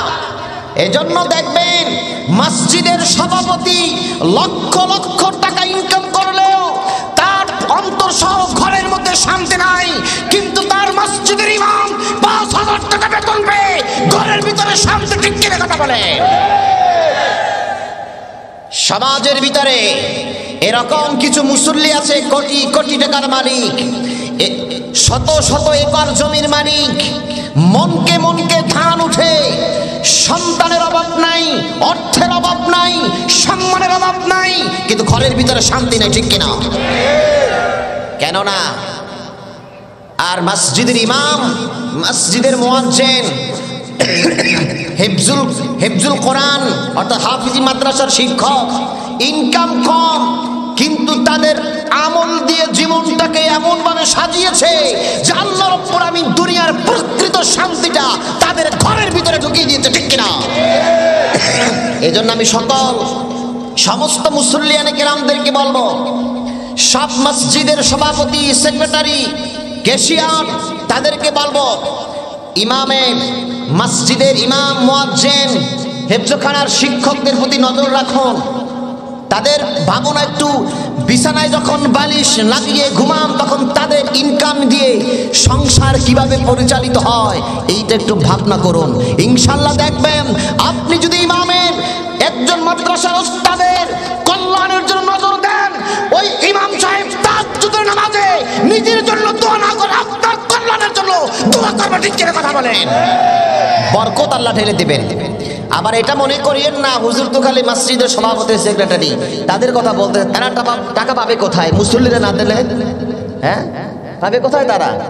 মুসল্লিরা যদি না দেয়, ওয়াইফাই বিল দেয় ৫০০ টাকা, মসজিদের ইমাম সাহেবের জন্য একটা বিল দেয় ৫০ টাকা, তাও ৬ মাস হয়ে গেলে বলে কেন আগে দিয়ে ২ মাস দিয়েছিলাম, আবার মাস শেষ হয়ে গেছে, অথচ মাস বহু চলে গিয়েছে। আমি নাম বলবো না, একজন মসজিদের সেক্রেটারি আছেন, কোটি কোটি টাকার মালিক, খুব পরিচিত একটা মসজিদের সেক্রেটারি, তিনি মসজিদে বেতন দেন 100 টাকা। এটা হচ্ছে তাদের পরিণাম। সুতরাং আল্লাহ রাব্বুল আমিন বলেন, বান্দারে যারা দুনিয়া নিয়ে ব্যস্ত থাকে, আমি আল্লাহকে ভুলে যাই, আখিরাতকে ভুলে যায়, কিয়ামত আছে এইটা ভুলে যায়, কবর আছে এইটা ভুলে যায়, আল্লাহ রাব্বুল আমিন বলেন ফা ইন্না লাহু মাঈশাতান দানকা, দুনিয়ার জীবনটা আমি আল্লাহ রাব্বুল আমিন তাদের জন্য সংকীর্ণ বানাইয়া দেব, একদম ছোট বানাইয়া দেব। গুমগুম আওয়াজ হচ্ছে ভাই, মাইকে একটা আওয়াজ হচ্ছে গুমগুম। সংকীর্ণ বানাই দেব, কোনো তৃপ্তি পাবে না, কোনো সন্তুষ্টি পাবে না, আত্মতৃপ্তি আমি আল্লাহ উঠাই নেব। ঠিক আছে? হ্যালো, একটু ভরপুর সাউন্ড দিন, নাহলে কষ্ট হয়ে যায় তো। আল্লাহ রাব্বুল আমিন বলেন ওয়া নাহশুরুহু ইয়াওমাল কিয়ামাতি আ'মা, যারা দুনিয়ার কর্মব্যস্ততার কারণে, দুনিয়ার কারণে আল্লাহর ইবাদত থেকে নিজেকে বঞ্চিত করে, আল্লাহর দাসত্ব থেকে নিজেকে বঞ্চিত করে, আল্লাহ রাব্বুল আমিন বলেন এই মানুষগুলা কিয়ামতের ময়দানে আমি আল্লাহ যখন উঠাবো, ওয়া নাহশুরুহু ইয়াওমাল কিয়ামাতি আ'মা, আমি আল্লাহ রাব্বুল আমিন তাদেরকে অন্ধ বানায় উঠাবো। কান্না আউযুবিল্লাহ। কিয়ামতের ময়দানে এই সকল বান্দাগুলোকে অন্ধ বানায় উঠাবেন, চোখে কিচ্ছু দেখবে না, চোখে দেখবে অন্ধকার। এরপরে যখন অন্ধ বানায় উঠাবেন, قال رب لم حشرتني أعمى وقد كنت بصيرا, কিয়ামতের ময়দানে আল্লাহ রাব্বুল আমিন এই সকল বান্দাদেরকে যখন অন্ধ বানায়া উঠাবেন, তারা তখন আল্লাহকে ডেকে ডেকে বলবে রব্বি লিমা হাশারতানি আ'মা, ও রব, ও আল্লাহ, আপনি কেন আমাদেরকে অন্ধ বানায়া কিয়ামতের ময়দানে উঠালেন? ওয়াকাদ কুনতু বাসীরা, আমরা তো দুনিয়াতে বসে চক্ষুষ্মান ব্যক্তিদের অন্তর্ভুক্ত ছিলাম, চোখে দেখতাম, তো কেন আমাদেরকে অন্ধ বানায় উঠালেন? কেন অন্ধ বানায় উঠাবেন জানেন? ওই যে আগে বলেছিলাম যে বান্দারা যখন জাহান্নামের দিকে যাবে তখন আল্লাহর দিকে মায়ার নজরে তাকাবে, আল্লাহকে দেখবে, আল্লাহর কাছে অনুনয় করবে, বিনয় করবে, ক্ষমা চাবে, প্রার্থনা করবে। এই সুযোগ যাতে না পায় এই জন্য আল্লাহ তাদের প্রতি এতটা গোসা, তাদেরকে অন্ধ বানায় উঠাবেন। নাউযুবিল্লাহ বলেন। فَأَمَّا مَنْ أُوتِيَ كِتَابَهُ بِيَمِينِهِ, আল্লাহ বান্দাদেরকে যখন ডান হাতে আমলনামা দান করবেন, وَأَمَّا مَنْ أُوتِيَ كِتَابَهُ وَرَاءَ ظَهْرِهِ, আর কিছু কিছু বান্দাদেরকে বাম হাতে বুক থেকে চিরে পিছন দিক থেকে আমলনামা দান করবেন। এরপরে এই বান্দাদের নেক আমল যখন মিজানের পাল্লায় মাপবেন, মিজানের পাল্লায় যখন পরিমাপ করবেন, ওজন করবেন, আল্লাহ রাব্বুল আমিন, আল্লাহ রাসূল বলেছেন, হাদিসের মধ্যে এসেছে, কিতাবের মধ্যে এসেছে, আল্লাহ বান্দার প্রতি এতটা দয়া হবেন, বান্দার প্রতি এতটা করুণাশীল হবেন, তার প্রিয় বান্দাগুলার নেকের পাল্লা যখন হালকা হয়ে যাবে আর গুনার পাল্লা যখন ভারী হয়ে যাবে, আল্লাহ রাব্বুল আমিন অদৃশ্যভাবে তার কুদরতি হাত দিয়া এই গুনাহগার বান্দার নেকের পাল্লাটাকে আল্লাহ ভারী করে দিবে। আল্লাহ দেখবে যে আরে অমুক আমার বান্দা ধরা খেয়ে গিয়েছে, ফেরেশতারা তো নিয়ম অনুযায়ী পরিমাপ করবেন, কিন্তু কুদরতি ভাবে আল্লাহ রাব্বুল আমিন যে সকল বান্দারা দুনিয়াতে বসে আল্লাহকে ভুলে নাই, যত কষ্ট হোক না কেন, ফজর আজান দিলে নামাজে দাঁড়াইয়া সেজদায় গিয়ে বলেছে সুবহানা রাব্বিয়াল আ'লা, যত কর্মব্যস্ততা থাকুক না কেন আল্লাহকে কখনো ভুলে নাই। জোহরের সময় হলেই জোহরের নামাজ আদায় করেছে, আসরের সময় হলে নামাজ আদায় করেছে, আবার মাগরিব এশায় নামাজ আদায় করে আল্লাহর কাছে বলেছে, আল্লাহ যতটুকু দুনিয়ায় ব্যস্ততার মধ্যে থাকি, তবে যতটুকু ইবাদত করি মেহেরবানি করে আল্লাহ আপনি আমাকে কবুল করে নেন। এইভাবে বান্দারা যখন দুনিয়াতে বসে আল্লাহকে না ভুলে যায়, গুনাহ করার পরই বান্দা যখন আবার অনুতপ্ত হয়, আল্লাহর কাছেই যখন ফিরে এসে চোখের পানি ছেড়ে কান্না করে দেয়, আল্লাহ এই সকল বান্দারা যখন কিয়ামতের ময়দানে ধরা খেয়ে যাবে, এই বান্দাগুলার কখনো জাহান্নাম হোক এটা আল্লাহ কখনো কামনা করে না। এই বান্দাগুলার যখন মিজানের পাল্লায় আমলনামা মাপা হবে, নেকের পাল্লাকে কুদরতি হাত দ্বারা ভারী করে গুনার পাল্লাকে আল্লাহ হালকা বানাইয়া দিবে। এরপরে ফেরেশতাদেরকে বল, ফেরেশতারা আমার এই বান্দার নেকের পাল্লা ভারী, একে এখন জান্নাত দাও। সুবহানাল্লাহ। আপনাদের বুঝতে কষ্ট হচ্ছে না তো? এইভাবে আল্লাহ রাব্বুল আমিন মাফ করেন। এইজন্য আল্লাহ রাব্বুল আমিন বলে বান্দারে, বান্দার আল্লাহ কি বলবে, আল্লাহ দুনিয়াতে বসে আমার এরকম দুটো চক্ষু ছিল, কিন্তু এখন আপনি কেন আমাকে অন্ধ বানায় উঠালেন? আল্লাহ বলেন, তখন আমি জবাব দেব, ক্বালা কাযালিকা আতাতকা আয়াতুনা ফানাসিতাহা। বান্দারে, দুনিয়ার জীবনে কাযালিকা আতাতকা আয়াতুনা ফানাসিতাহা, দুনিয়ায় বসে তোমার সামনে যখনই আমার নিদর্শন আসতো, আমার আয়াত আসতো, আমার হুকুম আসতো, আমার বিধান আসতো, আমার পক্ষ থেকে আযান আসতো, ঘাড় মটকাইয়া পিছনে চলে যেত। ঠিক কিনা কথা বলে? ঘাড় মটকাই পিছনে চলে যাই না, এটা আর ভালো লাগে না।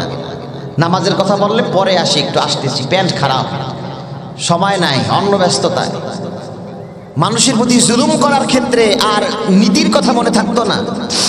আল্লাহ তো দেখতেছেন, এটা তিনি জেনেও খামখেয়ালি পূর্বক যত বিদ্বেষপূর্ণ ব্যবহার করত, মানুষের প্রতি জুলুম করত, সামাজিকভাবে অবহেলা করত, ন্যায্য অধিকার থেকে বঞ্চিত করত, এরকম মানুষ সমাজ আছে কিনা বলেন? যারা ন্যায্য অধিকার থেকে বঞ্চিত করে, নাগরিক অধিকার থেকে বঞ্চিত করে, সামাজিক অধিকার থেকে বঞ্চিত করে, এরকম জালেম প্রত্যেকটা সমাজে দুই একজন আছে কিনা কথা বলেন? আল্লাহ রাব্বুল আমিন বলে, বান্দারে এইভাবে তোমরা আমার আয়াতকে ভুলে যেতে। ইমাম সাহেব যদি মসজিদে বসে ন্যায়ের কোনো কথা বলেন, সুদের কথা বলেন, ঘুষের কথা বলেন, তাহলে যিনি সুদখোর মুসল্লি আছে সে চিন্তা করে, আরে হুজুরে তো আমারে দেখে দেখে বয়ান করে, হুজুরে ভালো না। আবার যখন নীতির বয়ান করে, যার ভিতরে অন্যায় আছে সে মনে করে আমাকে হুজুরে দেখে দেখে বয়ান করতে আছে। অর্থাৎ যার ভিতরে যে ত্রুটি সে সেইটাই মনে করে। যেরকম এক ব্যক্তি এক সমাজে কাঁঠাল চোরা ছিল, যে কাঁঠাল সবসময় কাঁঠাল চুরি করত, চোরকে কখনো ধরা যেত না, ধরা ছোঁয়ার বাইরে থাকত। তো এখন গ্রামের কিছু মান্য কোনো ব্যক্তি একটা মজলিস করলো যে আসলে কিভাবে এই চোরাকে বের করা যায়, যে আমাদের কাঁঠালগুলো বাগান থেকে সবসময় চুরি করে। তখন যাকে যাকে সন্দেহ হয় এই লোকগুলোকে ইনভাইট করলো একটা মজলিসে, দাওয়াত দিল। আসার পরে বলল, দেখো একজন বৃদ্ধ মানুষ, তিনি দাঁড়িয়ে বললেন, দেখো কে যে কাঁঠাল চোরা, এটা বের করা তো একদম সহজ, কঠিন কিছু না। এখন অন্যরা বলতেছেন, কিভাবে বলেন এত সহজ? তিনি বলতেছেন যে আজকে এই ফজরের পরে যে বৈঠক দিলাম, আজ রাতে যে কাঁঠাল চুরি করছে তার মাথায় তো এখনো কাঁঠালের কষ লেগে আছে। এটা তো এমনি দেখা যাচ্ছে, ওই যে একজনের মাথায় কাঁঠালের কষ, ও কি ধরা যায়? এখন যিনি চোর তিনি ভেবেছিলেন হয়তোবা আমার মাথায় কষ লেগে আছে, এই জন্য তিনি আস্তে মাথায় একটু হাত দিলেন এভাবে। যখনই হাত দিয়েছে কেউ তো আর হাত উঁচু করে নাই, হাত উঁচু করছে কয়জনে? একজনে। তখনও অনুমান করলো, তুমি কেন হাত জাগাইলা? বলে এমনি না, কেউ জায়গা না, অবশ্যই তুমি। এবার যখন বেত্রাঘাত শুরু করলো, হুঁশিয়ার আসলো, তখন স্বীকার করতে বাধ্য যে হ্যাঁ আমি আসলে সেই চোরা, যিনি এখান থেকে আমি কাঁঠাল চুরি করতেছিলাম।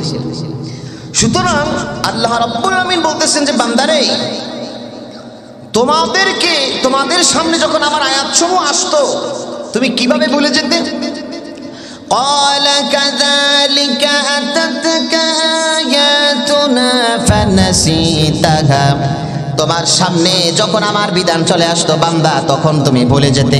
আল্লাহ বলবেন ওয়াকাযালিকাল ইয়াউমা তুনসা, দুনিয়ার জীবনে বসে যেমনি ভাবে বান্দা আমাকে তুমি ভুলে যেতে, আমাকে তুমি তুমি স্মরণ করতে না, আমার থেকে গাফেল থাকতে, মুখ ফিরে নিতে, এই কিয়ামতের ময়দানে আমি অনুরূপভাবে আল্লাহ তোমাকে ভুলে গেলাম।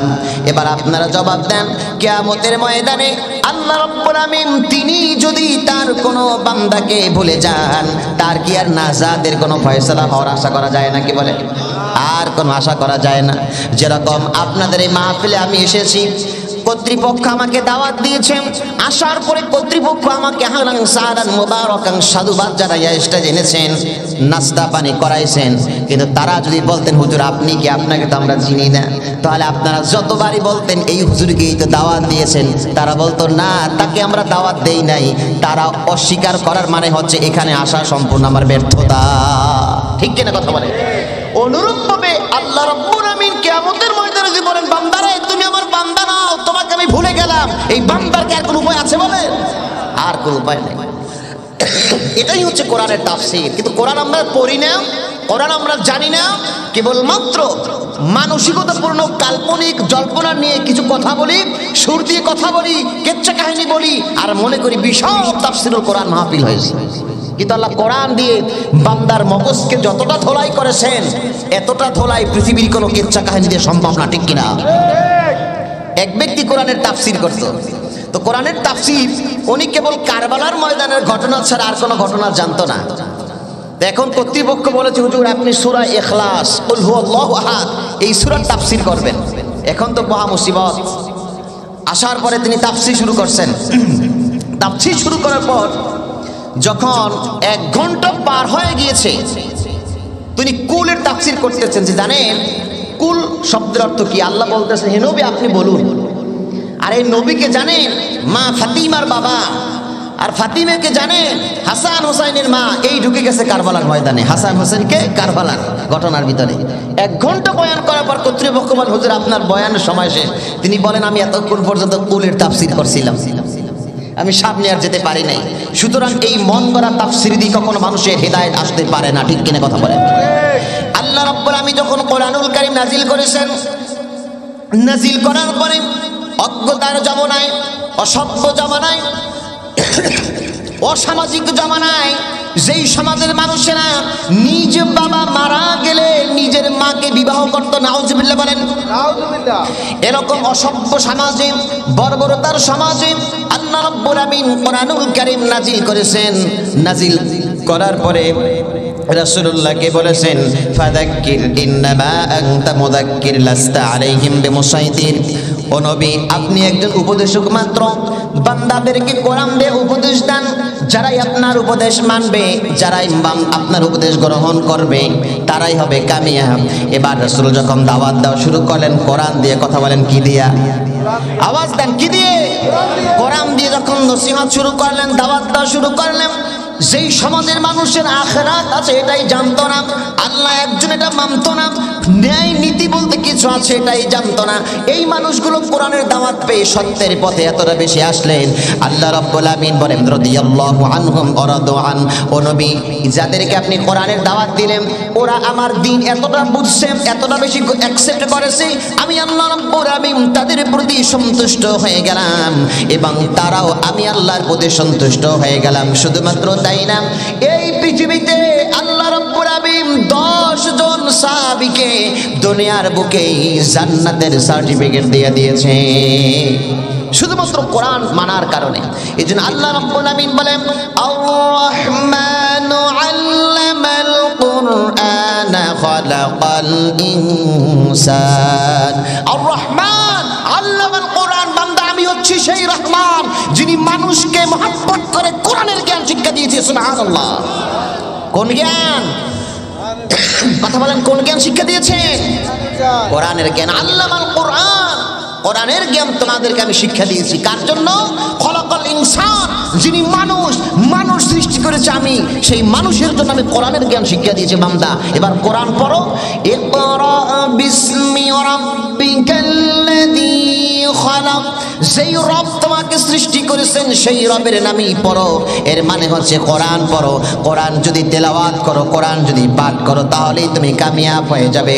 আজকে চিকিৎসা বিজ্ঞানীরা বলেন যেই মানুষ বেশি বেশি কোরআনুল কারীম তেলাওয়াত করে তার হার্টে কখনো রোগ বালাই হতে পারে না, কারণ কোরআনুল কারীমের তেলাওয়াত এতটা স্বচ্ছ যে মানুষের হার্টকে সবসময় সুস্থতা রাখে। কোরআনুল কারীমের তেলাওয়াত, আল্লামাল কোরআন খলাকাল ইনসান, বান্দা কোরআনের জ্ঞান নাজিল করেছি, শিক্ষা দিয়েছি কেবলমাত্র মানুষের জন্য। কার জন্য বলেন?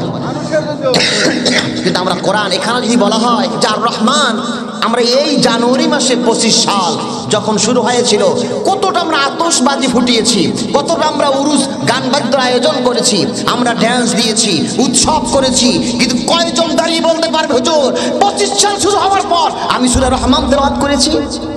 কয়েকজন ব্যতীত হয়তোবা কেউ হাত উঁচু করতে পারবে না।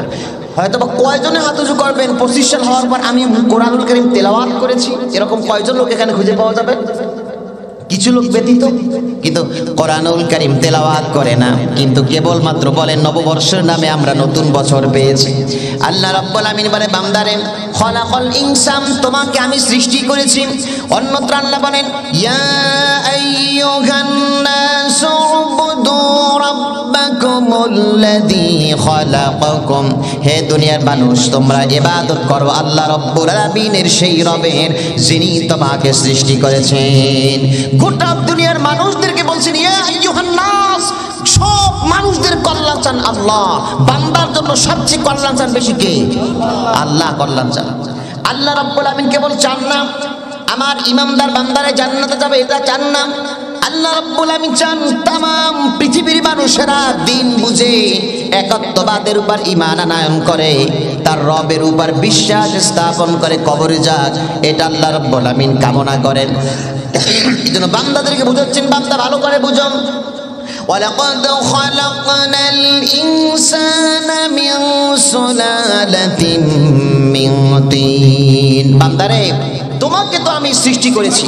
যেরকম দেখেন একজন প্রার্থী নির্বাচনের পূর্বে মানুষের কাছে এসে ভোট চায় যে দেখেন আমি এই সমাজের জন্য এটা করেছি, অমুক মাদ্রাসার জন্য এটা করেছি, অমুক এলাকার জন্য এটা করেছি, অসহায় দারিদ্র এক মানুষের জন্য এই খেদমত করেছি, এইগুলো বলে তারপরে বলে যদি এখন আপনাদের কাছে আমি যোগ্য হই তাহলে আপনার মূল্যবান ভোটটা আমাকে দিবেন। এটা বলে কিনা? কথা বলেন, বলে কিনা? যদিও আমাদের দেশে বিগত বহুত বছর পর্যন্ত আমরা ভোট দিতে পারি নাই, সেটা আলাদা কথা, সেটা আমরা বলবো না, কিন্তু মানুষ তো ভোট কামনা করে, করে কিনা বলেন? এই যে পেছনের উপকারের কথা স্বীকার করে নিজে পেশ করে এরপরে ভোট চায়, তার দিয়ে কখনো রক্ত তৈরি হবে না। আবার হাজার হাজার মহিলাদের ডিম্বাণু যদি একটা পাত্রের মধ্যে রাখা হয় তা দিয়ে কখনো রক্ত হবে না, যতক্ষণ পর্যন্ত পুরুষের শুক্রাণু এবং মহিলাদের ডিম্বাণু একত্রিত না হবে। ঠিক কিনা কথা বলেন? আল্লাহ রাব্বুল আমিন বলেন সুম্মা খালাকনান নুতফাতা আলাকা, বান্দারে শুক্রাণু এবং ডিম্বাণু এই নুতফাকে আমি যখন মাতৃগর্ভে জায়গা দিলাম, মহিলাদের জরায়ুর ভিতরে আমি জায়গা করে দিলাম, ফাখালাকনাল আলাকাতা মুদগা, রক্তপিণ্ড তৈরি করলাম। রক্তপিণ্ড তৈরি করার পরে মাতৃগর্ভে আমি আল্লাহ একটা গোস্তের টুকরা বানালাম, ফাখালাকনাল মুদগাতা ইযামা, এরপরে বান্দা আমি তোমার কেমন রব, আমি তোমার কেমন আল্লাহ, আমি কেমন রহমান, ভালো করে বুঝার চেষ্টা করো, বুঝো, বুঝ গ্রহণ করো। দুনিয়ার জীবনটা বুঝ গ্রহণ করার জায়গা। দুই চক্ষু যদি একবার নিভে যায়, নাকের ডগা থেকে আমি আল্লাহ রাব্বুল আমিন যদি একবার নিঃশ্বাসকে কেড়ে নেই, দ্বিতীয়বার কিন্তু বুঝার সুযোগ তোমাদের জন্য আর থাকবে না। আল্লাহ রাব্বুল আমিন বলে বান্দারে ফাখালাকনাল মুদগাতা ইযামা, এরপরে মাতৃগর্ভের ভিতরে আমি আল্লাহ রাব্বুল আমিন কষি কষি হাড় বানায়া একটা স্ট্রাকচার বানালাম। স্ট্রাকচার বানায়া ফাকাসাউনাল ইযামা লাহমা, কচি কচি হাড় দিয়ে স্ট্রাকচার বানায়া এরপরে আমি আল্লাহ রাব্বুল আমিন গোশত এবং চামড়া দিয়ে আমি আল্লাহ রাব্বুল আমিন তোমাকে পূর্ণ স্থায়ীভাবে একটা পোশাকের ব্যবস্থা করে দিলাম। আল্লাহ রাব্বুল আমিন বলেন সুম্মা নুখরিজুকুম তিফলা, এরপরে বাচ্চা আকারে আল্লাহ তোমাকে আমি দুনিয়ার বুকে এনেছি। ফাতাবারাকাল্লাহু আহসানুল খালিকিন। বান্দারে এবার লক্ষ্য করো কত সুন্দর আকৃতি তোমাকে আমি আল্লাহ রাব্বুল আমিন দান করেছি। সুবহানাল্লাহ বলতে ইচ্ছে করে না মিয়া? অন্যত্র আল্লাহ রাব্বুল আমিন বলেন লাকাদ খালাকনাল ইনসানা ফি আহসানি তাকওয়িম। এই পৃথিবীর ভিতরে সর্বশ্রেষ্ঠ আকার আকৃতি আমি কেবলমাত্র মানুষ তোমাকে দান করেছি। বান্দার এখানে আমি তোমাকে বলে যাই নাই, তোমাকে আমি কিভাবে স্মরণ করেছি বান্দা লক্ষ্য করো। আল্লাহ রাব্বুল আমিন বলেন যখন তোমার গোশতের টুকরার ভিতরে আমি আল্লাহ রাব্বুল আমিন প্রাণ সঞ্চার করে দিলাম, প্রাণ জান আছে তারই ক্ষুধা আছে, ঠিক কিনা কথা বলেন? যার প্রাণ আছে তারই ক্ষুধা আছে। আমাদের পানির ভিতরে জমিনের উপরে ছোট্ট ছোট্ট পোকামাকড় কিংবা মাছ আছে, দুই হাত দুই আঙ্গুলি দ্বারা চেপে ধরলে যার অস্তিত্ব খুঁজে পাওয়া যায় না, সেও ক্ষুধার তাড়নায় খাবার সংগ্রহের জন্য দৌড়াদৌড়ি করে, ঠিক কিনা? সুতরাং যার প্রাণ আছে তার ক্ষুধা আছে। মাতৃগর্ভে যখন আমরা আসলাম আমাদের ক্ষুধা হয়েছিল, এখন আমরা কি খাবো? পৃথিবীতে এমন কোন মানুষ আবিষ্কার হয় নাই, ডিসকভার হয় নাই যে মাতৃগর্ভে সে খাবার পৌঁছে দেবে, পারবে নাকি কথা বলেন? আল্লাহ বলেন বান্দারে আমি তোমার মায়ের মাসিককে বন্ধ করে দিয়ে তোমার মায়ের মাসিকের নারের সঙ্গে একটা নার লাগাইয়া তোমার পেটের নারের সঙ্গে সংযোগ স্থাপন করে আমি আল্লাহ রাব্বুল আমিন কুদরতি ভাবে তোমার খাবারের বন্দোবস্ত আমি আল্লাহ করে দিয়েছি। এরপরে বান্দা লক্ষ্য করো, তোমাকে আমি মাতৃগর্ভে মাসিক নিকৃষ্ট একটা পানীয় খাবার বানাইয়া নারের মাধ্যমে তোমার পেটের ভিতরে খাবার সঞ্চার করে আমি আল্লাহ রাব্বুল আমিন তোমাকে খাবারের ব্যবস্থা করে দিয়েছি। আর তোমার মুখটাকে পবিত্র রেখেছি, দুনিয়ার বুকে আসবে তোমার জন্য আমি পবিত্র কোরআন নাজিল করেছি, কোরআন পড়বে, আমি আল্লাহ নাম ডাক দিবে, তোমার মায়ের নাম মা ডাক দিবে, মা একটা পবিত্র নাম, বাবা একটা পবিত্র নাম, এগুলো ডাক দিবে, এগুলো ডাক দিবে বান্দা। এজন্য তোমার মুখটাকে আমি আল্লাহ রাব্বুল আমিন পবিত্র করে রেখেছি। কিন্তু কিছু কপাল পোড়া বদনসিব অসভ্য লম্পট জানোয়ারের স্বভাব নিয়ে দুনিয়ার বুকে চলাফেরা করে, মদ গাঁজা ইয়াবা সিগারেট ফেনসিডিল খেয়ে খেয়ে পবিত্র মুখটাকে নাপাক করতেছে, ঠিক কিনা? যে আল্লাহ রাব্বুল আমিন মাতৃ করবে নাপাক পানিটাকে খাবার মুখ দিয়ে ভক্ষণ করার নাই পবিত্র রাখছে, আর সেই মানুষেরা এইগুলোকে অসভ্যপূর্ণ খাবারগুলো দুর্গন্ধ খাবার খেয়ে খেয়ে পবিত্র মুখটাকে নোংরা করতেছে, ঠিক কিনা কথা বলেন? শুধুমাত্র তাই না, আমরা যারা দুই চারজন ভালো মানুষ আছি আমাদের সঙ্গে যখন মুসাফা করে, মুসাফা করার মানে হচ্ছে তার জন্য শান্তি রহমত কামনা করা, কিন্তু যখন মুসাফা করে হাতটা যখন আমরা শুকে নাকের কাছে নেই ওর জন্য বদদোয়া চলে আসে, ঠিক কিনা কথা? যে একটা ফালতু লোকের সঙ্গে আমি হাত মিলেছি, হাতটা না দেওয়া পর্যন্ত নাকের কাছে নেওয়া যায় না, আমি মিথ্যে কথা বলছি বলেন? আপনি পারেন, এটা আপনার ব্যক্তিগত আমল, আমি বলতেছি আমি খাই না, আরেকজনে খায় না, তার সঙ্গে যখন হাত মিলায় তার হাত থেকে গন্ধ হয়, পাশে বসলে মুখ থেকে গন্ধ হয়, জামা থেকে গন্ধ হয়, ঠিক কিনা কথা বলেন? শুধুমাত্র তাই না, দোকানে গিয়ে চায়ের দোকানে গ্লাসে পানি পান করতে গেলেও এই দুর্গন্ধ আসে কিনা? সুতরাং যেই আল্লাহ রাব্বুল আমিন মাতৃগর্ভে মুখটাকে পবিত্র রাখলেন, আর বান্দারা দুনিয়ায় আসার পরে মুখটাকে নাপাক বানায়, সুতরাং এর থেকে আমরা ফিরে থাকবো, পারবো না ইনশাআল্লাহ? কি পারবো ইনশাআল্লাহ? এবার বুঝে দেখেন যে আল্লাহ আমাদের প্রতি কতটা ইহসান করেছেন, কিভাবে মুখটাকে পবিত্র রেখেছিলেন, আর আপনি আমি সেই মুখটা কিভাবে নাপাক করতেছি। আল্লাহ বলেন বান্দারে তোমার জন্য আমার স্মরণ, তোমাকে আমি একটা মুহূর্ত ভুলে যাই নাই। বান্দারে দুনিয়ার বুকে যখন তুমি আসলে এবার তোমার নারটাকে কেটে দেওয়া হলো, এবার তুমি কি খাবে? দুনিয়ায় এমন কোনো খাবার নাই যেটা তোমার মুখে তুলে দিবে। এজন্য আমি আল্লাহ রাব্বুল আমিন তোমার যেই মায়ের থেকে মাসিককে বন্ধ করে দিয়ে মাসিককে তোমাকে বক্ষণ করাইয়া ক্ষুধাকে নিবারণ করেছিলাম, ওই আল্লাহ রাব্বুল আমিন আমি তোমার মায়ের বুকের ভিতরে তোমার জন্য দুধ নামক খাবারের ব্যবস্থা করে দিয়েছি। এবার তোমার কচি কচি মুখ, তুমি যদি মুখ মায়ের দুধের বোটায় চোষা মারো, বেশি দুধ আসলে পরে তোমার তোমার কষি মুখটা আটকে যাবে, গলা আটকে যাবে, আর তোমার দম বন্ধ হয়ে বাচ্চা তুমি মারা যাবা। এজন্য আমি আল্লাহ রাব্বুল আমিন তোমার প্রতি এতটা দয়া করেছি, তোমার জন্য এতটা সহজ করে দিয়েছি বেঁচে থাকা। তোমার মায়ের দুধের কোটার ভিতরে একটা ছিদ্র আমি আল্লাহ করি নাই, কমপক্ষে 32টা সূক্ষ্ম সূক্ষ্ম ছিদ্রের ব্যবস্থা আমি আল্লাহ করে দিয়েছি। তুমি চোষা মারলে পরে তোমার ওই কচি মুখের ভিতরে যতটুকু দুধ আসা প্রয়োজন ততটুকু দুধ যাতে আসে, এরকম মেশিন অদৃশ্যভাবে কুদরতিভাবে তোমার জন্য আমি আল্লাহ তৈরি করে দিয়েছি। শুধু এখানেই শেষ নয়, এবার যখন আরেকটু বড় হবে, এবার তোমার দুধে আর পেট ভরবে না। এরপরে আমি আল্লাহ রাব্বুল আমিন তোমার মুখের ভিতরে কষি কষি দাঁতের ব্যবস্থা করে দিয়েছি। এবার আবার আরেকটু বড় হয়েছো, কষি দাঁত দিয়ে বান্দা শক্ত শক্ত জিনিস চাবাইয়া খেতে পারবে না। এজন্য ওই দাঁতগুলাকে ফেলে দিয়ে আমি অদৃশ্যভাবে আবার কুদরতি মজবুত দাঁত আমি আল্লাহ ফিট করে দিয়েছি। সুবহানাল্লাহ। আমার আল্লাহর কুদরত, আমার আল্লাহর সৃষ্টি, আমার আল্লাহ আপনাকে আমাকে ইহসান স্মরণ করে দিয়েছেন। এবার আল্লাহ রাব্বুল আমিন আমার বলে, বান্দারে এই দুনিয়াতে আসার পরে তুমি তোমার মাকে দেখার জন্য 2টা চোখের প্রয়োজন ছিল। দুনিয়ার এই নাজ নিয়ামত দেখার জন্য চোখের প্রয়োজন ছিল, কিন্তু চোখ লাগবে তুমি তো বান্দা জানতে না। জানতাম আমরা? হ্যাঁ, আমরা তখন মায়ের গর্ভে ছিলাম, এই দুনিয়াটা দেখার জন্য চোখ লাগবে, আমরা কি জানতাম? আল্লাহ বলেন, বান্দারা তুমি জানতে না তোমার চোখ লাগবে। রব কাকে বলে? স্রষ্টা কাকে বলে? তিনি হচ্ছেন রব, যিনি বান্দার কল্যাণের জন্য তার চাওয়ার পূর্বেই আল্লাহ তাকে দান করেন। যিনি দান করেন তাকে বলা হয় রব। আল্লাহ বলে, বান্দার তোমার চোখ লাগবে তুমি জানতে না।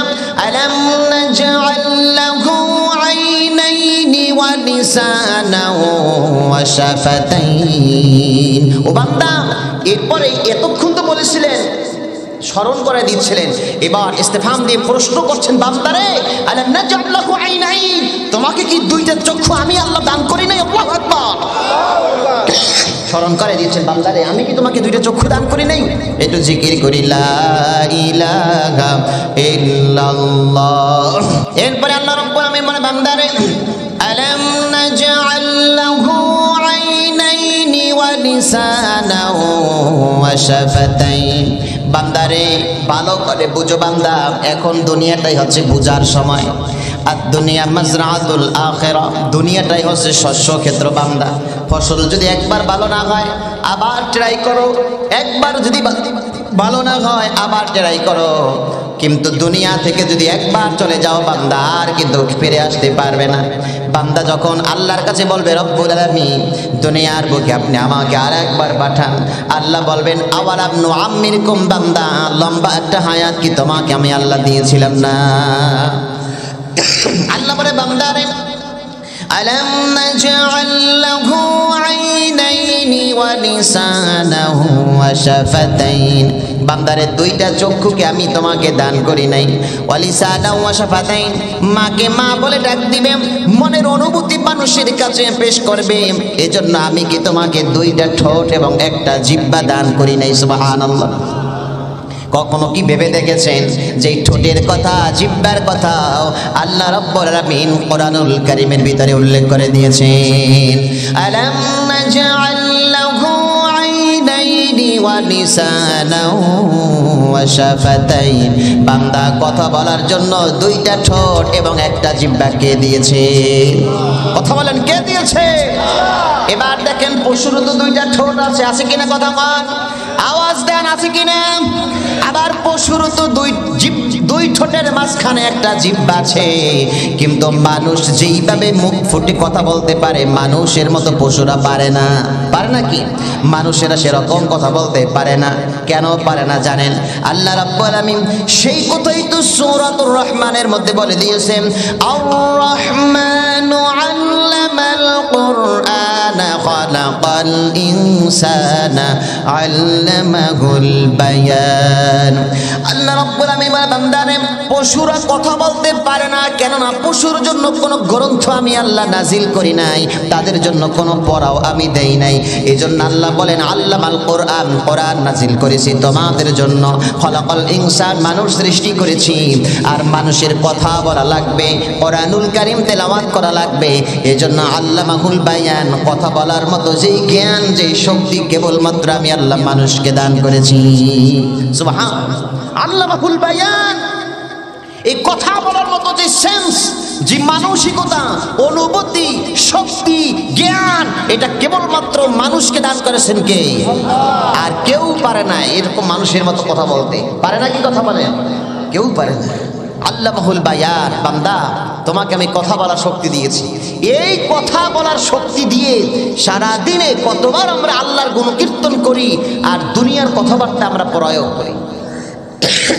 আল্লাহ বলে বান্দারে আর-রহমানু আল্লামাল কুরআন খালাকাল ইনসানা আল্লামাহুল বায়ান। বান্দারা বেশি বেশি কোরআন তেলাওয়াত করো। কোরআন হচ্ছে আল্লাহ রাব্বুল আমিনের কথা, তার নিজের মুখের বাণী। কিয়ামতের ময়দানে আল্লাহর রাসূল সাল্লাল্লাহু আলাইহি ওয়াসাল্লাম আল্লাহর অনুমতি ব্যতীত তিনিও সুপারিশ করতে পারবেন না। অনুমতি দিবেন, তারপরে তিনি সুপারিশ করার অনুমতি পাবেন, সুযোগ পাবেন। কিন্তু কোরআনুল কারীম আল্লাহর অনুমতির প্রয়োজন হবে না। দুনিয়াতে বসে যারা কোরআন তেলাওয়াত করেছে, কোরআন দিয়ে জীবন গঠন করেছে, কোরআন উল্টা আল্লাহর কাছে বলবে, আল্লাহ দুনিয়ায় বসে এই বান্দা আমাকে বলে নাই আজকে আমি তার সঙ্গে থাকবো যতক্ষণ পর্যন্ত তাকে আমি জান্নাতুল ফেরদাউসে পৌঁছাবো। সুবহানাল্লাহ, বিশ্ব নবীজি আল্লাহর অনুমতি ব্যতীত কথা বলতে পারবে না। অনুমতি দেবেন, এরপরে তিনি সুপারিশ করা শুরু করবেন। কিন্তু কোরআনুল কারীম কথা তো কার? এই কোরআনের কথাই তো আল্লাহর কথা। আল্লাহ আমাদের কাছে মেসেজ করেছেন, চিঠি দিয়েছেন। যেরকম দেখেন, যেই কথা বলে আজকের আলোচনা শেষ করতে চাই, আল্লাহর স্মরণ কিভাবে করেছেন। এই পৃথিবীতে ফেরাউন যখন নিজেকে খোদায়িত্ব দাবি করল, খোদায়িত্ব দাবি করার পর তার পুত্র আসিয়া, তার স্ত্রী আসিয়া কি বলল, আসিয়া রে, অসংখ্য মানুষ আমার প্রতি ঈমান আনয়ন করেছে, তবে তুমি কেন আমার প্রতি ঈমান আনলে না? আসিয়া বলে, স্বামী রে, আপনি কেমন ধরনের স্বামী এটা দুনিয়ার কেহ না জানলেও সেটা তো আমি জানি। আপনি খোদায়িত্ব, রাজত্ব যার কাছ থেকে চেয়ে এনেছেন, আমি ওই আল্লাহ রাব্বুল আমিনকে কখনো ভুলে যেতে পারবো না, আর তার থেকে মুখ ফিরাইয়া নিয়ে আপনার প্রতি ঈমান কখনো আমি আনতে পারবো না। এই কথা যখন স্পষ্ট সহকারে বলে দিলেন, ফেরাউন ক্রোধান্বিত হয়ে গেল, রাজদরবারে চলে গেল। রাজদরবারে গিয়ে সেনাপতিকে বলল, সেনাপতি, আমার স্ত্রী আসিয়াকে রাজদরবারে নিয়ে আসো। রাজদরবারে নিয়ে আসার পর বলল, আসিয়ার এখনো সময় আছে, আমার প্রতি ঈমান আনো। আসিয়া বলল, আমার প্রাণ, দেহের ভিতরে প্রাণ যতক্ষণ আছে আপনি আমার স্বামী হতে পারেন, কিন্তু আপনার প্রতি আমি কখনো মুসা এবং আল্লাহর থেকে মুখ ফিরাইয়া নিয়ে আপনার প্রতি ঈমান আনতে পারবো না। এটা হচ্ছে ঈমানের পাওয়ার। কিসের পাওয়ার? কথা বলেন, কিসের পাওয়ার? ঈমানের পাওয়ার। যার যত বেশি, সে তত বেশি নামাজি। ঠিক কিনা? একবার তাবলীগ জামাত জার্মান গিয়েছিলেন, ইহুদি একটা রাষ্ট্র। একজন ইহুদি পণ্ডিত তাবলীগ জামাতের আমিরকে বলেছিলেন যে, দেখেন, আপনার ইসলাম ধর্ম সত্য, এটা জানি, এটা আমরা মানি, কিন্তু দুনিয়ায় আপনাদের কালেমা উদ্দিন হবে এটাও জানি, কিন্তু আপনারা যত চেষ্টা করেন কখনো কালেমার পতাকাকে উড্ডীন করতে পারবেন না। তবে হ্যাঁ, সেদিনই আপনারা গোটা দুনিয়াব্যাপী ইসলামকে গালিব করতে পারবেন যেদিন জুমার নামাজে মুসল্লিরা যেভাবে উপস্থিত হয়, এইরকম মুসল্লি যেদিন ফজরের নামাজের জামাতে শামিল হবে, গোটা দুনিয়াব্যাপী মুসলমানরা শাসন করবে। ফজরের নামাজ, আমার তো মন বলছে যে, যেটা আমরা তো আলেম জানি, ইমাম যদি না থাকতো এই মহল্লার ভিতরে কত মসজিদে আজানও হতো না, নামাজও হতো না। ঠিক কিনা কথা বলে? যদি ইমাম সাহেব না থাকতো, ইমাম সাহেবকে তো কয়টা টাকা দিয়ে গোলাম বানাই ফেলছি আমরা, যে আমরা আসি বা না আসি, আপনি তো মসজিদের গোলাম। এরপরে আসিয়া সাফ সাফ কথা বলে দিলেন, ফেরাউন ক্রোধান্বিত হয়ে গেল, আসিয়াকে বলল, তার লস্কর থেকে বলল, আমার আসিয়াকে উলঙ্গ করে দাও, আমার আসিয়াকে ফ্লোরে কাত করে শোয়াইয়া দাও। হাত পা গুলাকে প্রশস্ত করে শোয়া দেওয়া হলো, হাতের ভিতরে পেরেক মেরে দেওয়া হলো, পায়ের ভিতরে পেরেক মেরে দেওয়া হলো। আর একটা ফেরাউন হাতে একটা লোহার বর্ষা নিয়ে হাত দিয়ে এরকম ক্যাচতে আছে আর বলতে আছে, আসিয়ারে এখনো সময় আছে, মুসার থেকে ঈমানকে ফিরাই আনো, আল্লাহর থেকে ঈমানকে ফিরাই আনো। আমি তোমার স্বামী ফেরাউনের উপর তোমার ঈমানটাকে এখনো নিয়ে আসো। স্বামীর সঙ্গে কোনো কথা না বলে, প্রাণ ভিক্ষা না চেয়ে আল্লাহর কাছে যখন তিনি যেই দোয়াটি তখন করেছিলেন, আল্লাহর কাছে এত পছন্দ হয়েছিল সেই দোয়াটি, আল্লাহ রাব্বুল আমিন সেই আসিয়ার দোয়াটি কোরআনুল কারীমের ভিতরে আল্লাহ উঠিয়ে দিয়েছেন। সূরা তাহরীমের ভিতরে আল্লাহ বলেন, ওয়াদারাবাল্লাহু মাসালান লিল্লাযীনা আমানু মুরআতা ফিরআউন। গোটা দুনিয়ার মানুষের জন্য আমি আসিয়াকে দৃষ্টান্ত স্থাপন করে দিয়েছি। ঈমান কাকে বলো? আসিয়া থেকে শিখো। সে আমার কাছে দোয়া করেছিল, ইযে ক্বালাত রাব্বি বিনিলি ইনদাকা বাইতান ফিল জান্নাহ বাইতান ফিল জান্নাতি ওয়া নাজ্জিনি মিন ফিরআউনা ওয়া আমালিহি ওয়া নাজ্জিনি মিনাল কওমিজ জালিমিন। আল্লাহর কাছে আসিয়া আলাইহিস সালাতু ওয়াস সালাম দোয়া করলেন, হে আমার রব, আপনার উপর ঈমান আনার কারণে আমার স্বামী আমাকে নির্যাতন করতেছে, আমার প্রাণটা মনে হয় এখন বের হয়ে যাবে, কিন্তু আপনার কাছে আমি জীবন ভিক্ষা চাই না, তার কাছেও জীবন ভিক্ষা চাই না, কিন্তু আপনার কাছে আমার একটাই আবদার, রব্বুল আমিন, আপনাকে আমি জীবনেও দেখি নাই, কিন্তু আপনার মহব্বতে আপনার উপর ঈমান এনেছি, আপনার প্রতি বিশ্বাস স্থাপন করেছি। আয় আল্লাহ, আপনার উপর ঈমান আনার কারণে আজকে আমার নিজ স্বামীর হাতে নির্যাতিত হতে হতে আমাকে শহীদ হতে হচ্ছে, মৃত্যুটা হতে হচ্ছে, কিন্তু আপনার কাছে আমার একটাই আবদার, রব্বুল আলামিন, আমি মারা যাওয়ার পর আমাকে জান্নাতের ভিতরে এমন একটা ঘর দিবেন, যেই ঘরে বসে আপনি আল্লাহকে আমি সব সময় দেখতে পাই। হায় আল্লাহ, আপনার উপর ঈমান আনার কারণে আজ আমার জীবন চলে যাচ্ছে, কিন্তু জীবন যাক এতে আমার কোনো আফসোস নাই, কিন্তু জান্নাত তো আমাকে দিবে, কিন্তু জান্নাতে এমন একটা ঘর দিবে যে জান্নাতে বসে ইনদাকা বাইতান ফিল জান্নাহ, যে জান্নাতে বসে আপনার নিকট থেকে আপনাকে আমি সচক্ষে দেখতে পাই। আল্লাহ, আমি তো আপনাকে চাই, আপনাকে দেখতে চাই। ইনদাকা বাইতান ফিল জান্নাহ, আপনার একদম নিকট একটা জান্নাতের কামরা আমাকে দিয়ে না। আপনার প্রতি ঈমান আনার কারণে আমার জীবন চলে যাচ্ছে। এই দোয়া যখন করলো, আল্লাহ রাব্বুল আমিন এত খুশি হয়ে গেলেন, জিব্রাইল কি বললেন, ও জিব্রাইল, আমার আসিয়া মৃত্যুর সময় প্রাণ ভিক্ষা চায় নাই, অন্য কোনো দোয়াও করে নাই, আমার কাছে জান্নাত চেয়েছে, আর এমন একটা জান্নাত চেয়েছে যে জান্নাতে বসে যাতে আমি আল্লাহকে সব সময় সে দেখতে পাই, এতেই নাকি সে তৃপ্তি পাবে। সুবহানাল্লাহ। তো আমি আল্লাহ এই বান্দির প্রতি এতটা খুশি হয়ে গেলাম, তাড়াতাড়ি তুমি চলে যাও, আমার আজরাইল আসিয়ার জান কবজ করার পূর্বে যেই জান্নাত পাওয়ার জন্য আমি আল্লাহর কাছে দোয়া করেছি, তার দেহ থেকে প্রাণটা বের হওয়ার পূর্বে সেই জান্নাত না দেখা পর্যন্ত আমার আজরাইল যেন জান কবজ করতে না পারে। জিব্রাইল আমিন আল্লাহ রাব্বুল আমিনের হুকুম পেয়ে মুহূর্তের ভিতরে জান্নাতের সেই স্পেশাল কামরাটি তার চোখের সামনে নিয়ে এরকম ঘোরাচ্ছেন আর বলতেছেন, আসিয়া রে, তুমি চিন্তিত হয় না, হতাশা হয় না, আল্লাহর কাছে তুমি যেই জান্নাতের জন্য দোয়া করেছো, তোমার সেই দোয়া আল্লাহ কবুল করে নিয়েছেন। এই দেখো, তোমার জন্য আল্লাহ এই জান্নাতটিকে বরাদ্দ করে দিয়েছে। সুবহানাল্লাহ। সুতরাং বাইরে এই জন্য সবসময় আমরা আল্লাহকে স্মরণ রাখতে রাজি আছি কিনা বলেন? আছি কিনা? আল্লাহকে যদি কোনো বান্দা স্মরণ রাখে, আল্লাহ তাকে ভুলবেন না, এই কথাই বলেছেন কে? এখানে আমরা যারা আছি, কিয়ামত পর্যন্ত মনে হয় বেঁচে থাকবো, মনে হয় নাকি? কিয়ামত পর্যন্ত থাকবো? কিন্তু আমাদের এই যেই মসজিদের উদ্যোগে আজকে মাহফিল, কালিকাপুর আল মদিনা জামে মসজিদ, সূর্য যতদিন পূর্বাকাশ থেকে উঠবে, পশ্চিম আকাশে অস্তগামী হবে, ততদিন পর্যন্ত মসজিদ এখানে থাকবে। থাকবে কিনা?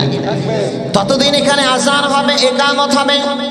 500 বছর পর, 1000 বছর পর আপনার আমার 14 গোষ্ঠীর 50 গোষ্ঠীর কোনো নিষেধা থাকবে না। ঠিক কিনা কথা বলেন? কিন্তু 1000 বছর পর যেই ইমাম আসবেন, সেই ইমাম এই মসজিদে বসে দোয়া করবেন, আরে আল্লাহ,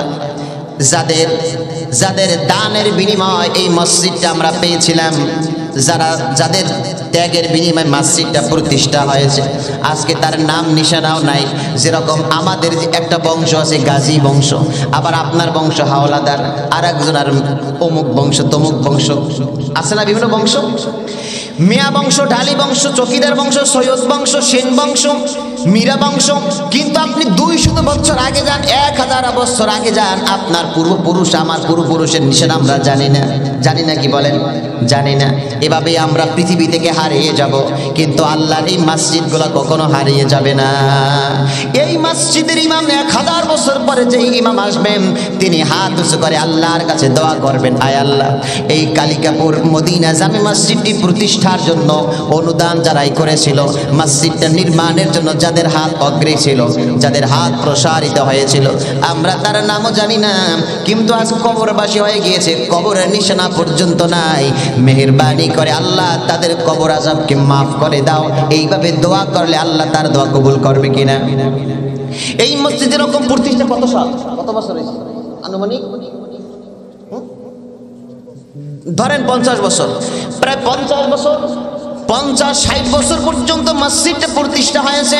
এখন যিনি ইমাম আছেন, সেই প্রতিষ্ঠার সময় যিনি প্রতিষ্ঠা করেছিলেন তার নামও জানেন না, ওই সময় যারা মুসল্লি ছিলেন তাদের নামও জানে না, কিন্তু মোনাজাতে দোয়া করে আল্লাহ, এই মসজিদের শুরু থেকে যারাই এখানে দোয়া করেছে, যারাই শরীক হয়েছে, দান করেছে, আল্লাহ তাদের আমলনামায় আমাদের এই মসজিদের সমস্ত ইবাদতের সওয়াবগুলো পৌঁছিয়ে দেন। তাদের আমলনামায় সওয়াবগুলো যায় কি যায় না? বলেন, কথা বলেন, যায় কি যায় না? আপনার জন্য 100 বছর পর কেহ দোয়া না করলেও এই ঘরের ইমাম যিনি আসবেন তিনি দোয়া করবেন। ঠিক কিনা কথা বলেন?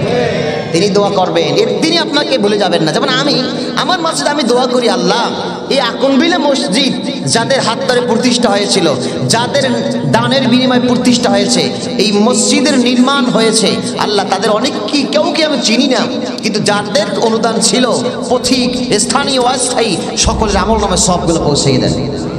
সকলের কবরে আযাব মাফ করে দেন, সকলের কবরকে জান্নাতের টুকরো বানান। এই দোয়াগুলো আমি করি এবং সব ইমামরাও করে। অতএব আপনারা অবহিত আছেন, এই মসজিদ কোনো ব্যক্তির ঘর না, এটা কেবলমাত্র আল্লাহর ঘর। কার ঘর? এই ঘর তো সেই ঘর যেই ঘরকে ধ্বংস করার জন্য আব্রাহা বাদশা এসেছিল, কিন্তু ধ্বংস করতে পারে নাই। এই ঘর তো সেই ঘর ইসরায়েল বাহিনী যে আমেরিকার উস্কানিতে আমার প্রাণের স্পন্দন আকসার প্রতি আঙ্গুল তুলে আকসা সহ অধিবাসীদেরকে নির্যাতন চালিয়েছে, উস্কানিতে বসে আমেরিকার ক্যালিফোর্নিয়া শহরকে আল্লাহ দুঃশাস্ত্র দিয়েছেন। ঠিক কিনা? সুতরাং এই ঘর তো সেই ঘর যে আল্লাহর ঘর, এতে আর কোনো সন্দেহ আছে নাকি? বলেন, এটা আল্লাহর ঘর। সুতরাং এই মসজিদের কাজ চলতেছে। আমি তেমন কোনো কালেকশনের লোক আমি নই, কালেকশনের বক্তাও আমি নই, কিন্তু আল্লাহর মহব্বতে এই মসজিদের জন্য আমি 10 জন লোক চাবো, বেশি না। যার 10 জন জান্নাত প্রাপ্ত সাহাবী ছিলেন, দুনিয়াতে বসে জান্নাতের সার্টিফিকেট পেয়েছিলেন, এরকম 10 জন লোক হাত উঁচু করবেন যে মাত্র 2000 টাকা দান করবেন মসজিদের কাজের জন্য। এরকম 1 নম্বর কে আছেন? সর্বপ্রথম যে আমি হুজুর এই মসজিদের কাজের জন্য 2000 টাকা দান করব। 1 নম্বর ভাগ্যবান কে আছেন? হাত উঁচু করেন। আমি আবু বকর রাদিয়াল্লাহু আনহুর সঙ্গে কি নাম লিখাতে চাই? আল্লাহ, মাশাআল্লাহ। ভাইয়ের নাম কি? ইকবাল হোসেন স্বপন মাস্টার। তিনি 2000 টাকা প্রথম দান করে আমার ইজ্জতকে রক্ষা করেছেন। আল্লাহ তার দানকে কবুল করুন, বলুন আমিন। আবু বকর রাদিয়াল্লাহু তাআলা আনহুর মতো আল্লাহ তাকে আমলওয়ালা ইমানদার হিসেবে আল্লাহ কবুল করুন, তার দানকে আল্লাহ কবুল করুন। দ্বিতীয় নম্বরে কে আছেন? হুজুর আমি 2000 টাকা দান করব। হযরত ওমর রাদিয়াল্লাহু তাআলা আনহুর সঙ্গে, মাশাআল্লাহ, নাম কি? নামগুলো লিখে রাখেন। আব্দুল করিম হাওলাদার। আব্দুল করিম, কারিম মানে আল্লাহর সিফাতে নাম, সম্মানিত। আল্লাহ তাকে দুনিয়া এবং আখিরাতে সম্মান দান করুন, ইজ্জত দান করুন। আল্লাহ দুনিয়া আখিরাতে কল্যাণ দান করুন। আল্লাহ তাকে এই মুরব্বীকে যখন মৃত্যু দিবেন আল্লাহ ঈমানের সঙ্গে কবুল করুন বলে আমিন। 3 নম্বরে কে আছেন? সাইয়েদনা ওসমান। 3 নম্বরে হাত উঁচু কর হুজুর, মাশাআল্লাহ। নাম কি ভাইজানের? আব্দুস সত্তার খান। আব্দুস সত্তার, সত্তার একটি আল্লাহর সিফাতি নাম, খুব সুন্দর সুন্দর নাম দেখতেছি, মানে গোপনকারী। আল্লাহ যাতে এই ভাইজানের জীবনের সব গুণগুলো আল্লাহ গোপন করে কিয়ামতের ময়দানে নেককার হিসেবে দাঁড় করার বলেন আমিন। 4 নম্বরে কে আছেন? যে হযরত আলী রাদিয়াল্লাহু তাআলা